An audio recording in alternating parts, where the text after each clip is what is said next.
অনুযায়ী যেগুলি বাইরের দরবার সেগুলি না, জায়গা জমির দরকার আমাদের না, শরিয়াতের ভিত্তিক যে আইনকানুনগুলো দরকার আছে এইগুলি আমরা এখানে বিচারটা সুন্দর হিসাবের সাথে করা এবং প্রশাসনের সাথে যোগাযোগ রাখা, প্রশাসন যাতে আমাদের এটা বাধা সৃষ্টি না করে তাদের সাথে যোগাযোগ রেখে এই শরিয়া কাউন্সিলটা প্রতিষ্ঠা করা। তাহলে দেখা যাবে আমরা যদি এরকম 50টা জায়গায় ছোট ছোট করেও ইসলামী আইনগুলো আমাদের মতো করে বাস্তবায়ন করতে পারি এবং সরকার সেটাকে বাধাগ্রস্ত না করে, তাহলে আলহামদুলিল্লাহ আমাদের এই কাজের মধ্যে আমরা বড়টা অংশীদারিত্ব নিলাম এবং আমাদের যে লক্ষ্য ছিল সেগুলোকে বাস্তবায়নের পথে আগায় গেল।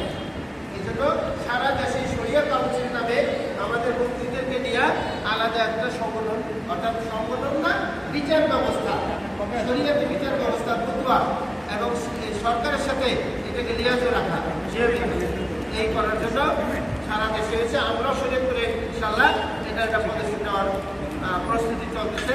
ইনশাল্লাহ শীঘ্রই আমরা এর প্রস্তুতি নিব। যারা মুফতিয়ানিকরাম যারা আছেন তারা পার্সোনালভাবে যোগাযোগ করবেন এবং আপনারা পরামর্শ দিয়ে এটা একটা দান করার রূপটাকে দান করবেন।